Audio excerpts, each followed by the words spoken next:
هەولێر و بەغدا بەڕێوە دەچن و تاوەکو ئێستا بەرپرسانی هەرێم و بەغداش هیچ زانیاریی وردیان لەسەر و بابەتە ئاشکران نەکردەوەی کە هەیە تەنها پێشبینیە کە دەوترێ ڕەنگە ئەو ڕێکەوتنەی لە کۆتایی مانگی 2019 لە نێوان حکوومەتەکەی دکتۆر عادل عەبدولمەهدی و حکوومەتی هەرێمی کوردستاندا بە جۆرە لە جۆرەکان کرا هەمان ڕێکەوتن بهێنرێتەوە بەرباس و گفتوگۆی لەسەر بکرێ بە کەمێک دەستکاریەوە ئەو بێتە بەربنەمای گفتوگۆکانی نێوان هەولێر و بەغدا. بەرحاڵ قسەکە ئەوەیە هەولێر و بەغدا نیەت هەیە بگەنە ڕێکەوتن، قسەکە ئەوەیە هەولێر و بەغدا ئاسۆیەک هەیە لە بەردەمیانە بەدەستی خۆیانە ڕێبکەون یان فشار هەیە، ئەگەر فشار هەیە بۆ فشارەکان هێندە دوا دەکەون، ئەگەر فشار نییە لە نێوان هەولێر و بەغدادا بەریدەکان بۆ هێندە درەنگ بە یەکتری دەگەن، ڕێکەوتنەکان بۆ ئەوەندە دوا دەکەون. مادەم کەشێکی ئارام و برایانە و دۆستانە لە گفتوگۆکانە هەیە، مادەم لە ڕێکەوتن نزیکن، مادەم وەفدەکان زووزوویەکە بینن، مادەم سەرۆکوەزیران هاتە هەولێر هاتە سلێمانی، مادەم سەرۆکوەزیرانی کوردستان بە تەلەفۆنێک 320 ملیاریان هەل کرد، چارەسەر کرد و وەفدی هەرێمی کوردستان وەکوی بانگەشی بۆ دەکرێت تەبعاً وەفدی هەرێمی کوردستان چەند جارێک چوونە بەغدا، هەڤاڵ قوبا تاڵەبانی جێگری سەرۆکوەزیرانی هەرێمی کوردستان سەرۆکایەتی چەندین وەفدی هەرێمی کوردستانی کرد بۆ ڕێکەوتن لەگەڵ بەغدا. مادەم هەموو ئەم قسانە هەن لەسەر گفتوگۆکانی نێوان هەولێر و بەغدا بۆچی هێندە قورسە ڕێکەوتن و لە هەموو ئەوانش گرنگتر مادەم دەوترێ فشار هەیە و ئەمریکیەکان بەریتانیەکان وڵاتانی ئەوروپی فەڕەنسا زۆر جددیە لەسەرەوەی کە هەولێر و بەغدا ڕێبکەون، چی وا دەکات ڕێنەکەون. ئەمانە تەوری یەکەمی گفتوگۆکانە بن. لە تەوری دووەمی گفتوگۆکانی قسە لەسەر هەڵبژاردنەکانی سەرۆکایەتی ئەمریکا دەکەین. بەڕێز حەسەن عەلی لە ستۆدیۆکانمان لە کەرکووک وەکو چاودێری سیاسی بەشدارە بێ. کاک حەسەن سڵاوت لێبێ. ئەوانی کە لە پێشەکیەکەم باسم کرد، یعنی مادەم هەموو ئەم ئامادەسازی و زەمینە سازیە هەیە بۆ ڕێکەوتن، بۆ ڕێ ناکەون هەولێر و بەغدا. دەستان خۆش بۆ تەوەرەکە. دیارە پەیوەندیەکانی هەرێم و بەغدا لە ماوەکانی ڕابردوو پەیوەندیەکان ناتەندروست و ناجۆر بوون بە شێوازێک کە تەنانەت گفتوگۆش ناهاتە ئاراوە، بەڵام ئێستا لێک نزیک بوونەوە هەیە و نەرمینواندن هەیە لە نێوان هەرێم و بەغدا و هەردوو لا نەوێ ویستیان هەیە بۆ گەیشتن بە ڕێکەوتن، بەڵام هەنگاوەکان بە شێوازێکن کە لە جێگەی تمۆحی خەڵکانیە، هەنگاوەکان خاون و فشاری نێودەوڵەتیشەیە ئەمریکا و نەتەوە یەکگرتوەکان و هەموو بەشێک لە دەوڵەتانی تر خواستیەوەیان هەیە کە ئەم دوولایانە بگەنە ڕێکەوتن. بەڵام ئەوەشمان بیر نەچێ کۆمەڵێک کێشە هەیە و کۆمەڵی خاڵی خلافەیە لە نێوان هەرێم و بەغدا کەوای کردووە تا ئێستا نەگەنە ڕێکەوتن. بەغدا داوای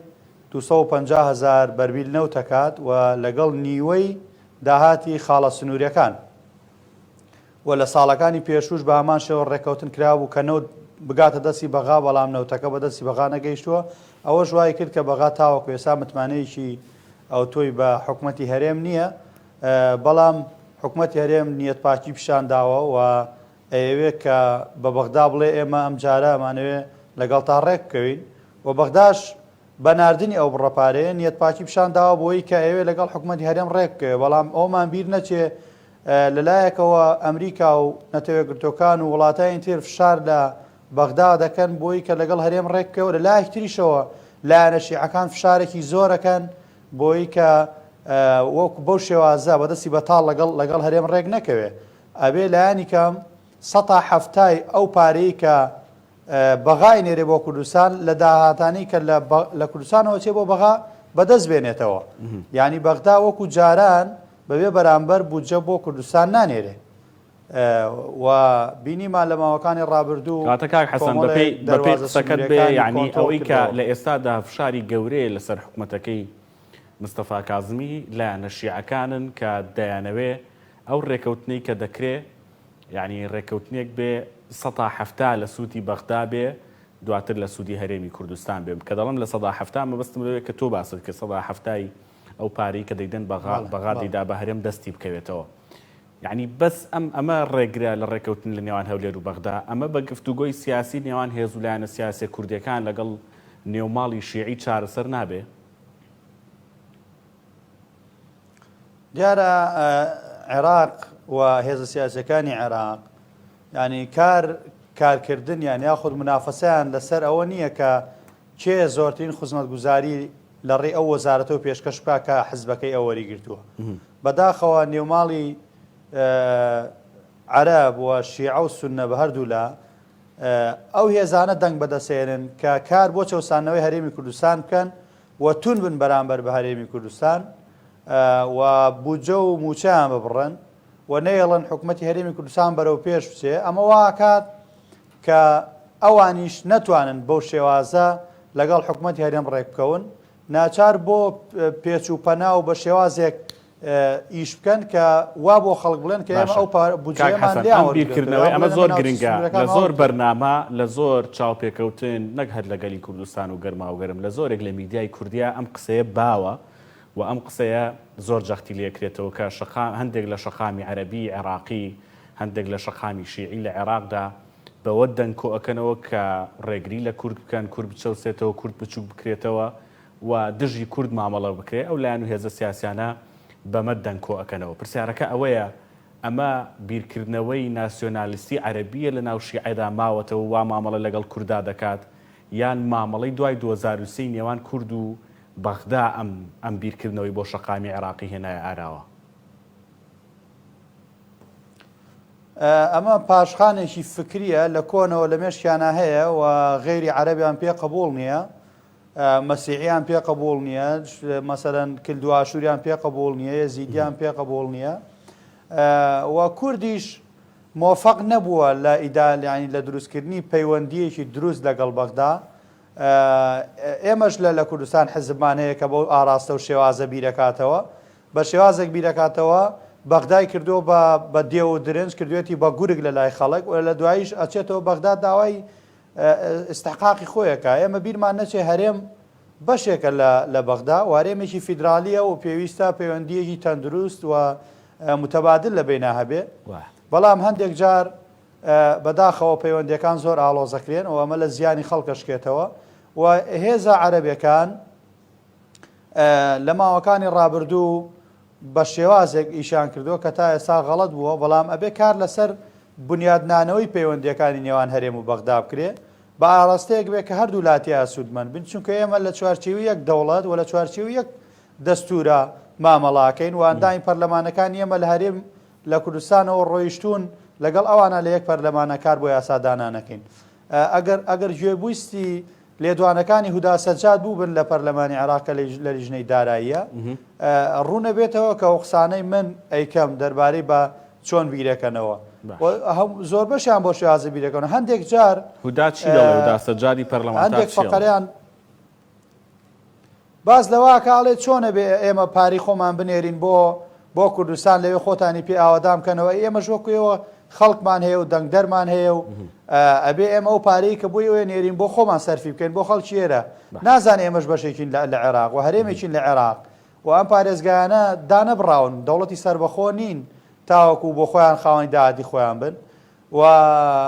هەندێک جار کێشەی ئەومان هەیە لە مەسەلەن یاسایەکی تایبەت دەرنەچۆ بۆ مەسەلەی نەوت و غاز، ئەوە خلافێکی گەورەیە و وای کردووە کە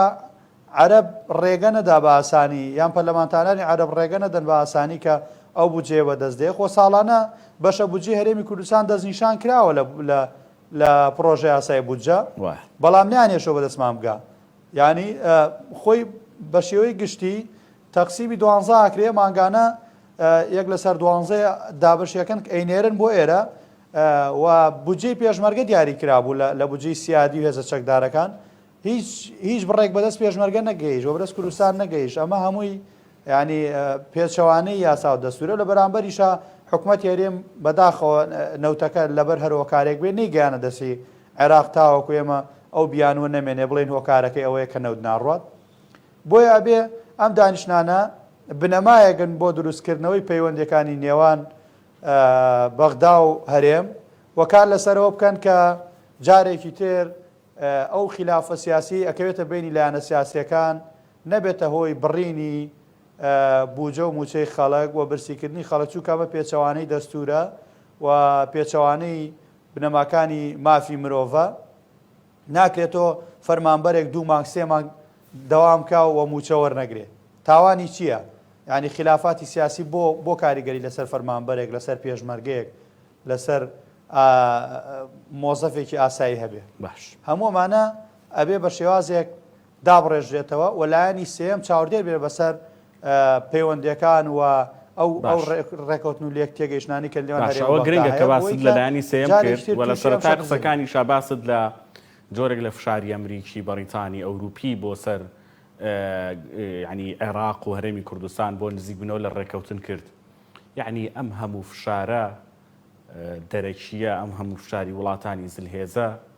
کەمترین کاریگەریان لەسەر عێراقی لە چاو فشاری نێوماڵی شیعی بۆ ڕێکەوتن لەگەڵ کورد ڕاستە بەڵام نێوماڵی شیعی ئێستا لە پەرلەمان هەیمەنەیەکی زۆریان هەیە و ئەو هێزە تۆنڕەوانەی کە خاوەنی میلیشیای چەکدارین ئەوانە ئێستا خاوەنی کورسی پەرلەمانی زۆرن و بیرمان نەچێ ئێرانیش لە بەرامبەر ئەم هێزانە فشاری خۆی هەیە هەموو ئەمانە وای کردووە کە حکومەتەکەی کازمی و سەرۆکوەزیران نەتوانێت بە جەریئانە هەنگاو بنێ بۆ جێبەجێکردنی ئەو ڕێکەوتنانەی کە لە پێش خۆی هاتۆتە ئارە یاخود دان بنێ بە ڕێکەوتنەکانی ئەوەی کە لەگەڵ عادل عەبدولمەهدی گەیشتووە تقریبان کۆتایی دووبارە بە کات کوشتن بۆ ئەوەی کە ڕێکەوتنەکە خەریکە و لەگەڵەوەیە بڕەپارەیەکە نێرە 320 ملیار بڕێکی زۆر کەمە کە پێشتر ئەوەنە و نیوێک هات و هێشتا حکوومەت هەرێمی کوردستان هەوڵی زیادکردنیەدا بۆیە گرنگترینش ئەوەیە کە بەشە بودجێ هەرێمی کوردستان بۆ ساڵی 2021 بۆ ساڵێک تەثبیت بکرێ لە ناو یاسای بودجە و کار بۆ ئەو بکرێت کە ئەو یاسایە جێبەجێ بکرێ وەکو خۆی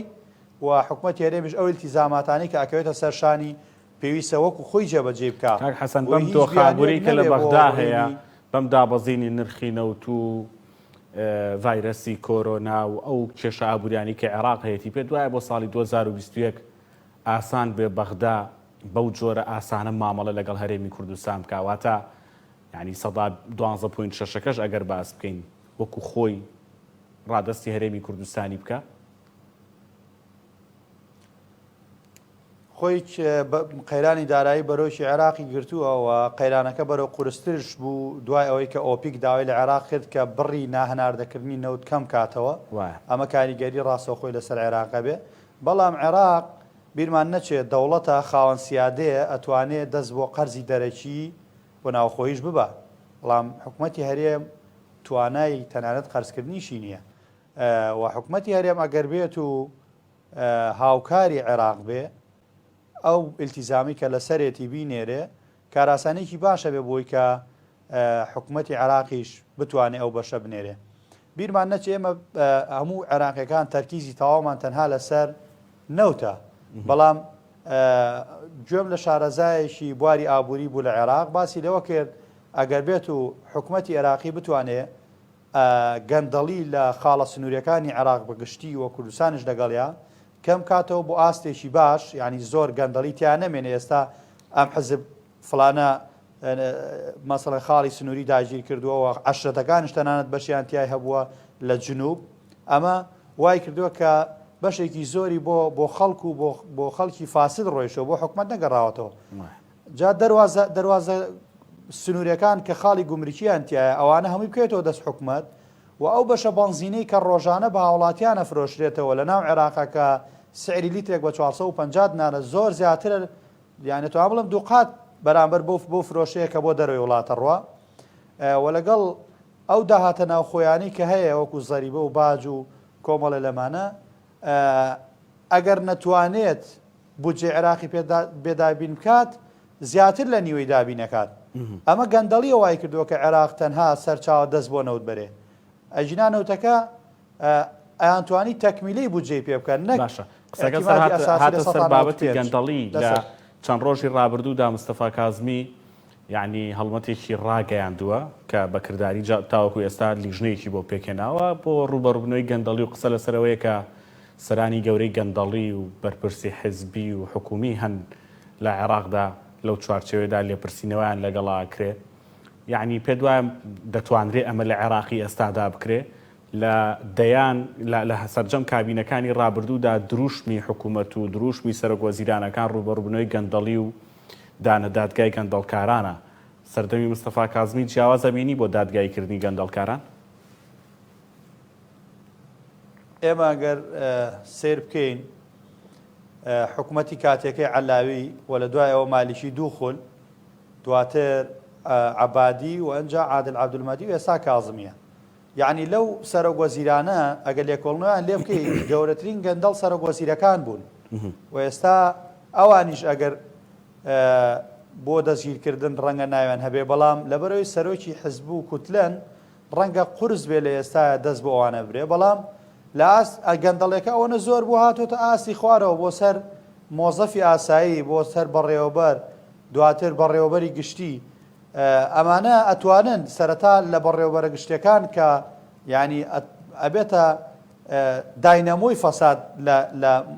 جونگەکانی دەسەڵاتی حکوومەتەوە و دواتر سەرکەون بۆ وەزیرەکان وانی پێشوو کە دەستیان هەبووە لە گەندەڵیە وەک ئەو کۆمەڵە شەریکە وەهمیانەی کە هاتوون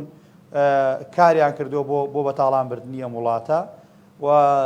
دەست بۆ کۆمەڵێ مەلەف ئەبات بەڵام ڕەنگە نەتوانێت لە ئێسایە بۆ ئەو هەموو مەلەفانەی کە فەساد ینی زۆر زۆر بەربڵاوە و دەست بۆ کەسایەتیە زەخمەکانی ناو ئەو فەسادە بەرێ بەڵام بۆ ڕووسپیکردنی خۆی و بۆ نیشاندانی ئەوەی کە ئەم حکوومەتێکی بەهێزترە لەوانەی پێشوو بە دڵنیاییەوە کار لەسەر دەستگیرکردنی کۆمەڵی خەڵکەکە و ئەمە شەنگاوێکی باشە و ئومێدبەخشە بۆ خەڵک ئەگەر کەمیش بێ و ئەگەر بە شێوازێکی شکلیش بێ لە سەرەتایە دەست بۆ کۆمەڵێ مەلەف ببە. ئێستا بینیمان لە ڕۆژانی ڕابردوو مدیری خانشینی نزیکەی 30 ملیار دینار لە ماڵی گیراوە و مانگانە 58 ملیار بە ناوی خانشینی ینی لای خۆمان پێڵن بندیوار لایوان پێڵن فەزایی کە وجودیان نەبووە کی کارتیان بۆ دروست کراوە و مانگانە 58 ملیار لە بودجێ حکوومەت ڕۆیشتۆ بە بەلاش بۆ چەند کەسانێک کە دابەشیان کردو ناو خۆیان. ئەمە هەنگاوی باشە و هەنگاوی ئومێدبەخشە و بە ئاراستەیەکە کە لە داهاتووە ڕەنگە ئەوانەی کە فاسدن وەکو جاران بە شێوازێکی ئازاد دەست بۆ ئەو فەسادی مالیە نەبن و کار بکەن بە حەزەرەوە یاخود کەمی بکەن و یا خۆیانی لێ بە دوور بگرن و زۆر جار لە ڕێگەی ئەو پۆستە حکومیانی کە حیزبەکان وەرەگرن وەکو وەزارەتەکانەوانە چاوپۆشیان لێکراوە وەکو چەترێک بوون بەسەر ئەو فاسدانەوە و عەقدی وەهمیان بۆ کراوە و عەقدیان بۆ کراوە کە وەکو خۆی جێبەجێ نەکراوە. هەموو ئەمانە ئەگەر بەرەو کەمبوونەوە بچێ لە قۆناغی ئێستایە بوژانەوە یەکشە بۆ بودجێ عێراق و بۆ پرۆژە یاسای بودجێ عێراق. وەڵا بەڕێز حەسەن عەلی چاودێری سیاسی لە کەرکووکەوە لەگەڵمان بووی سوپاس دەکەم بۆ بەشداریکردن لە تەوەریەکەم. بەڕێزان پشوویەک وەرەگرین بۆ تەوەری دووەم و قسەکردن لەسەر هەڵبژاردنەکانی سەرۆکایەتی ئەمریکا ئەگەڕینە وڵاتە.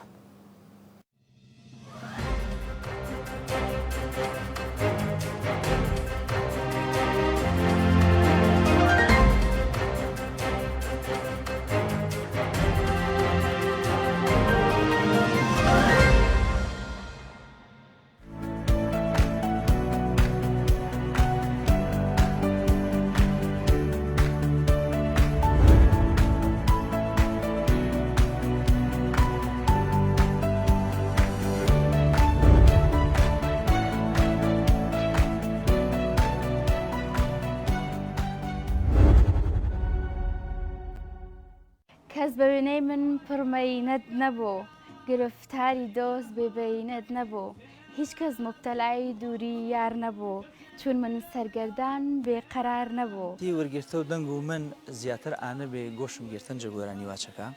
ئێتە هەر بە ڕەسەنایەتی ئاردم ئاگۆرانی کە وچیێنێت تاوێ ناواچ و شاوە زیاتر هەستم کردن و من لێ ڕەسەنایەتینە یاری بە وەفا و بزانە حاڵێم ئینێ دووری تۆن ویرانە ماڵێم نەبێ شەوارم نەبێ ڕوقێران بیتوەڕینیا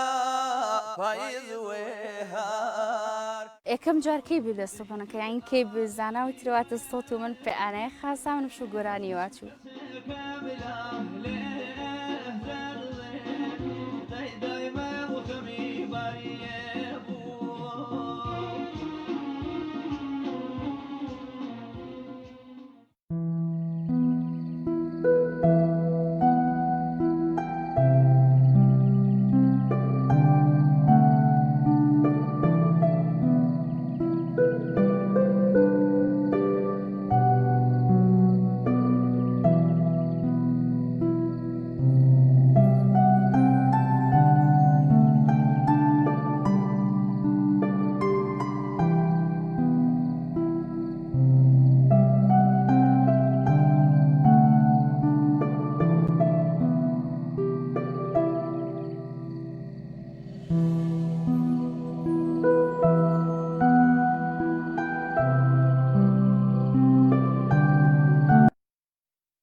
جایکتر سلااوان لێبێ هەڵبژاردنەکانی سەرۆکایەتی ئەمریکا وەگوتم تەوری گفتوگۆکانمانە بێ بەڕێز دکتۆر سامان شاڵی شارەزا لە کاروباری ئەمریکا وەسپاسەوە لەگەڵمانەکە دکتۆر بەخێربی زۆر سپاس بۆ ئێوە بینەرانی گەلی کوردستان. زۆر سپاس دکتۆرەوەی کە گرنگە بەرلەوەی بازدا هەڵبژاردنەکە بکەین یعنی سیستمی هەڵبژاردن لە ئەمریکا چۆنە پرسیارێک زۆر گرنگ بوو کە خەڵک ڕەنگە تا ئێستا بەباشی تی نەگەیشتوێ پار ساڵ یعنی لە هەڵبژاردننی ڕابردوودا داوت هیلاری کلنتن دەنگی زیاتر هێناوە بەڵام ترامپ بوو بەسەرۆک ئەگەر لە سیستمەکە تێبگەین ڕەنگە ئەمە ڕوون بێتەوە بۆمان. بەڵێ زۆر سپاسە. خۆی کە ئەمریکا دامەزرا لە 1970 سیستەمێکیاندانە پێڵەن ئەلکترۆل کۆڵیج. ئەمە قەراریانە لە بینی دوو سیستەما بێ ئایا خەڵک هەڵی بژێریە بە دەنگی زۆرینی خەڵک بێ بە ڕێیس یانەوە کۆنگرس کە لە عیبارەتە لە نواب و پیران ئەو دوانە هەڵی بژێرە قەراریانە نە ئەم هەڵی بژێرە نە ئەو هەڵی بژێ ئەم ئەلکترۆل کۆلیجە ئەم ئەلکترۆل کۆلیجە چییە؟ عەدەدی ئەو ویلایەتەیە کە چەند نائیبی تایە و چەند ئەندامی شوێخی تایە ئەگەر ویلایەتەکان کۆکەیتەوە بۆ نواب 435 کەسی تایە وەکو نائب و 100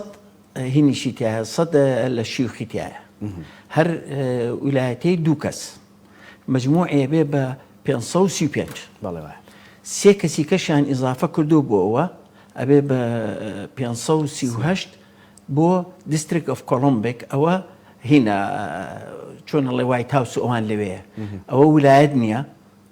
هەر پێڵەن دیستریکت ئۆف کۆلۆمبس لەوێ سێ کەسیان بۆ ئەوانش داناوە ئەوان چووکە لە نوابیان هەیە نە سەنەتەریان هەیە دەنگۆشەیە بیکەن بە ویلایەتێک هەوڵی ئەوەش هەیە. ئەنجا انتخابات کە دەست پێکە لە بینی دوو حیزبەکان زۆرن بچووک بچووکوانە ئەدۆرم ئەم دوو حیزبە جمهوری و دیموکراتە نەتیجەی تەصفیە دوو کەزیەتە دەرەوە ئەم دوو کەسە بەرامبەرێک گەوەستن منازەڕاکەن و هەرێکیان نائیبی خۆشی هەڵبژاردووە چونکە خەڵکی ئەمریکا دەنگ نایە بۆ ڕئیس بە تاکتێنە تکتێکە ئەو دوانە پێکەوەن بۆی چونکە بزانە ئەگەر ڕئیس شتێکی لێ هات نائیبەکەی چێ چێتە جگا ئیمکانیاتی هەیە نیەتی ئەوە هەڵەبژێڕێ ئێستا جۆ بایدن و ترامپ هەیە ئەمانە چێ گەشتە 270 دەنگ ئەلکترۆل کۆڵیج کە کۆیەکەیتەوە 270کە ئەبێ بە ڕئیس ئەوە یەک ئەگەر لە 270 کەمتر بوو لێرە مشکلەکەیە کە هەردووکیان بڵین گەستە 269 بۆکو یەک دەرچوونەوە لێرە ئەبرێتە کۆنگرس نواب ڕئیس هەڵەبژێرن باش شیوخ نائیبی ڕئیس هەڵەبژێرن چونکە نائیبی ڕئیسی خۆی سەرۆکی شیوخیشە سەن کە دەنگانە بێ کە شتێ بشکێت نائیبەیە ئەشکێنە ئەو دەنگە چونکە سەنە بێ فەردی بێ ڕاست ئەو دەنگە ئەشکێنن ئەم سیستەمەوە اینجا کە هەلێری کلیتن کە دەنگی زۆرینەی بردەوە بەڵام دەنگی ئەلکترۆل کۆڵیجی نهێنا بۆ مەسەن لە کەلیفۆرنیا میلیۆنی بۆ 2 میلیۆن زیاتر دەنگیانە بەڵام بە دەنگێکی زیاتریش بهێرێ بیتەوە کەلیفۆرنیا هەموو دەنگەکانە بێ 55 سامسن کەلیفۆرنیا 55 تکساس 38 یتە فلۆریدا 29 نیویۆرک 29 بەڵام دوو ویلایەتی بچکۆلەت هەیە مەسن ساوت دەکۆدا نۆرت دەکۆدا یەکی سیانسیانی هەیە ئەگەر وا نەکرایە ئەو ساکە ئەگەر بە زۆرینەی دەنگ بووە ئەو ویلایەتە بچکۆلانە کەس ناچوو بەلایە کامهم نیە خۆمەڕووکم بە 55 بەسەوە لەبەرەوە ئەو عەدالەتیان تێکە زۆر جار هەیە بە سیان ئەی بیتەوە بە شەژ ئەی بیتەوە لەبەرەوە ئەو عەدالەتە اینجا هەلێککەیتن 3 میلیۆنی هەبوو دەنگان زۆرتر بەڵام دۆڕان ئالگۆڕیش عینەن شت ئەو بەرز بوو ئەوە زۆر احتیادیە کە ڕوو ئەیات ئەوانە باش بەم شێوەیە سیستەمەکە ئیژەک باش سپاس دەکەم ئێستا دکتۆر لە ئەمریکا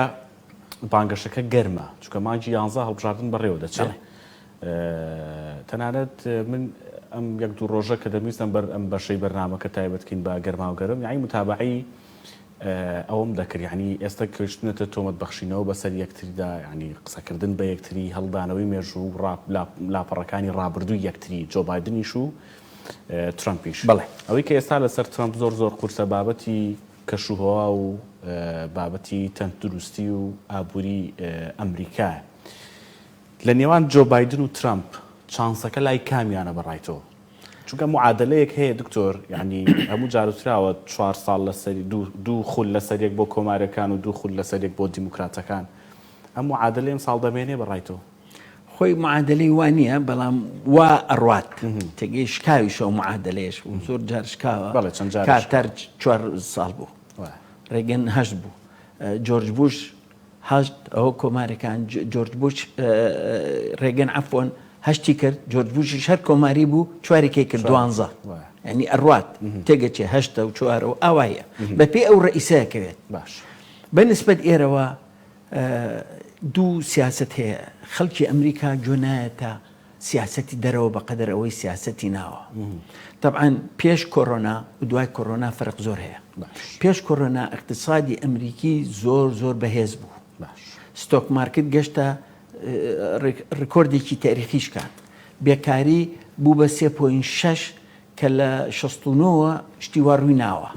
ینی 51 ساڵ لەمو پێش شتی وا ڕووی ناوە بوو لەبەر ئەوە اقتصاد زۆر بەهێز بوو لە ناوە ئیژەکرا و ترامپ شەڕی اقتصادیە کرد لەگەڵ عالەمە و ئێستا سەر سیاسەتەکەی ئەوەیە لەگەڵ سینا لەگەڵ کەنەدا کردی لەگەڵ مەکسیک کردی لەگەڵ ئەوروپا کردی هەمووی لەسەر ئەساسی اقتصاد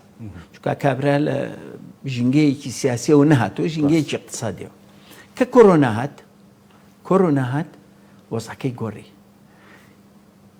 بەڕێی زۆرینەی خەڵکی ئەمریکا ئەوەیە کە نەیتوانی بەباشی ئەم ئەزمەیە ئیدارە بکات قسەکانی ئەم لاولای کرد بوو بە سەبەبی زۆرینەی خەڵک کە ژیانیان لە دەستدا لە ئەمریکا ئەوە بوو بە هینێک دژی ئەو بەکارێنن ئینسا لە انتخابات و ئەوانە بەکارێنن مەسەلەی اقتصاد ئیستا طبعاً بەرەو خوار هاتە خواری خوارەوە اقتصاد بەڵام سەرکەوتەوە ئیستا بێکاری لە 16ەوە ئیسا هاتۆتە 8.4 لە مانگی لە نهایەتی ئەم مانگا دەرەچێ چەنی کە تاز لە مانگی نووە هاتۆتەوە سەرکار ئەم نسبەیەتە خوارەوە اینجا مانگی دەشی هەیە ئەگەر بەم نسبەیە بڕوە یەتەوە سەرەوە ترامپ ئەوە زۆر گرنگە خەڵک بیزانێ چونکە خەڵکی ئەمریکی ئەڵێ چی یەتە سەر مێزی ناخواردنەکەم بۆ عائیلەکەم بۆ ئینەکەم چی ڕوە لە عێراق چی ئالەوانە مهم نییە بەقەدەر ئەوکردنەوەی خەریکە ئێستا تاچی کوردەی کات یانی ئەڵێ مهمەوەی چیم دەسەکەی و جیرفانم چۆنە بەڵێ اینجاوە ئێستا ئەمریکەکان سەیری ئەوە ئەکەن لەوێ طبعاً ئێستا نسبەی کە هینەکرێ پۆڵ چی پێڵن مەسحێکی خەڵگەکەن تەلەفۆنەکەنەوانە بزانن چێ لە پێشەوە و چێ لە دواوەیە ترامپ جۆ بایدن مانگی پێشوو 10 خاڵ لە پێش ترامپەوە بوو ئیسا بۆت بە 7.5 لە بەعزە شوێنێکا 5 لە بەعزە شوێنێکا 7 لە بەعزە شوێنێکیشا زۆر نزیکە لەو پێڵەن ئەو منتیقانەی کە زۆر شەڕی لەسەرە با بڵێ باش دکتۆر شتێک هەیە خاڵێکی گرنگ دووروژان ئەوژەوەی خەڵکی ئەمریکا یعنی ڕووداوەکانی ناو ئەمریکای لاگرنگە لە ناو ئەمریکا چی ڕوودەدا و تاچی ئەمریکیش چی سوودێک دەبینێت لە سیاسەتی هەرێک لەم حزب و سەرۆکانە نەک ئەوەی کە لە دەروی ئەمریکا ڕوودەدا بەڵام کە دەبینین نزیکە بێتەوە لە هەڵبژاردنەکان هەمیشە سەرۆکەکانی ئەمریکا چەند جوڵەیەکی دیبلۆماسی سیاسی ئابووری سەربازی لە دەروی وڵاتەکانی خۆیانەکەن ئەم جوڵانە بۆ چییە؟ ترامپ ئێستا ینی دەستیاوەتە نزیکردنەوەی عەرەبی ئیسرائیل ترامپ هێز لە عێراق کشێنێتەوە ترامپ گرنگی بە سووریا دەدا ینی جۆرێک لەم جمو جۆڵانە دەبیندێت ئەمانە دەچنێک شوێی بانگە شێڵبژاردننی ئەمریکی خۆی یەکەم هەموو ڕئیسێک ئێوێ قەدر لەمکان ئەگەر بەشێکی کەمیشی ئەمریکی احتیمام بە بەوا ڕاکێشە بەلای خۆیەوە باش مناڵم سە کەس احتیمانەکە بەڵام دەرەجەیە دیسا مەسەلەن کۆرۆنا و تەندروستی ڕقمیەکە لە ئەمریکا تێگەی مەسلەی اقتصاد دوو هەمە لەوانەیە مەسلەی سیاسەت پۆڵسی لە دەرەوە کە ئەکرێم چوارهەمیان پێنجەم بەڵام خەڵک هەیە احتیمامی پێە لەبەرەوە ئەمە زۆر مهمە مەسەن لۆبی جوولەکە گەورەترین لۆبیە لە ئەمریکا هەمووی مەحەتاتی زعیمی دیا خەڵکیان بەدەستە پارەیان شتیان هەیە ئیمکانیاتیان هەیە تێگەی ڕایەکێشێ مەسەن لۆبی عەرەبی کردی بە دوو کردەوە قسمێک پشگیری ئەم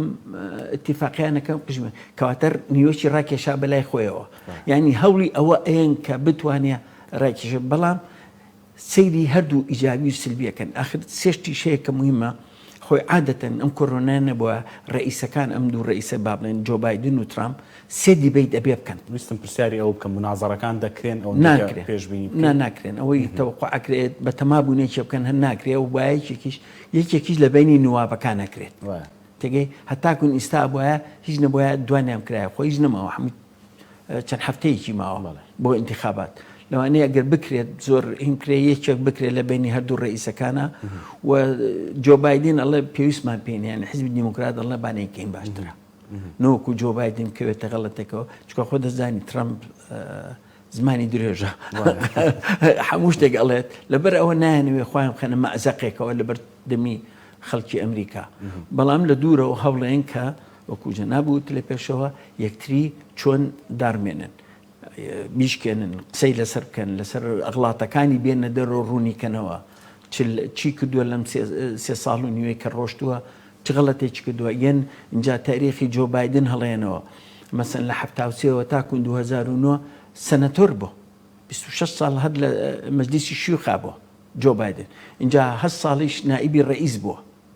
ئەمانە هەمووی دەوری هەیە ینی بەنسبەت باش ئەمریکا و بەنسبەت وەزنی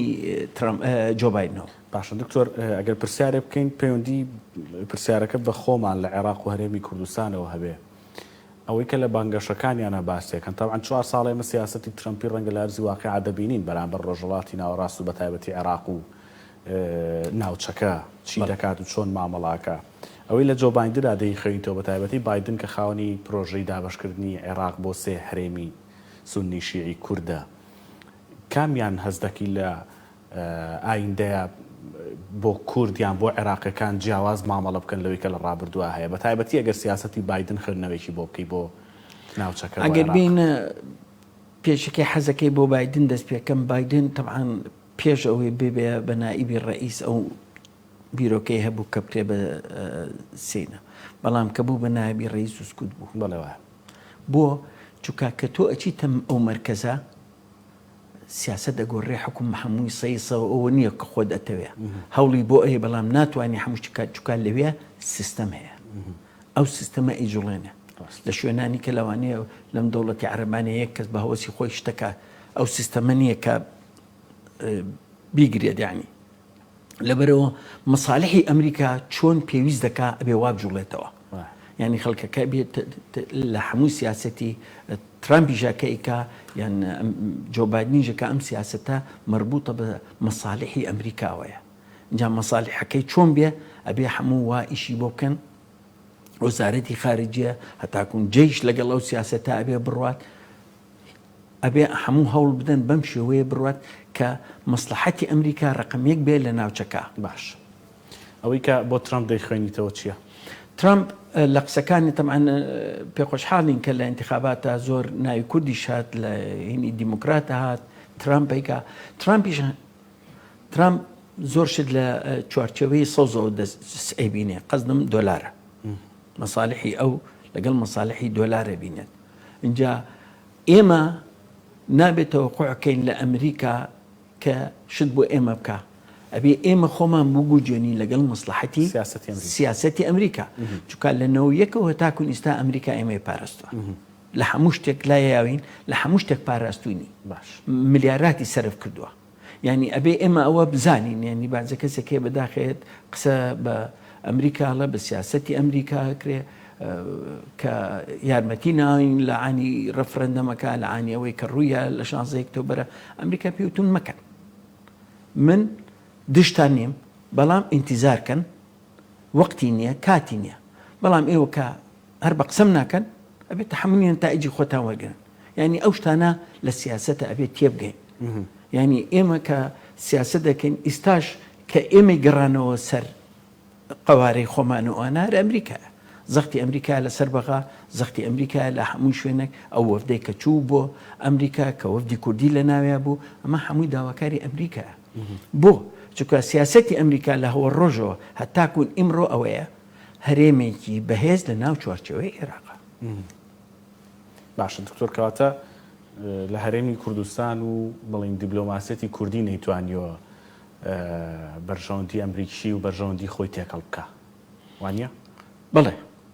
یعنی سیاست لێرە ئەبێ ئێمە بزانین مەساڵحی ئەو دەوڵەتانە چییە؟ ینی ئەگەر ئەمریکا بێ، ئەگەر سعودێ بێ، ئەگەر بەریتانیا بێ، ئەوان بێ چۆن ڕایان کێشین مەساڵحیان لەگەڵ مەساڵحی ئێمە یەک بگرێتەوە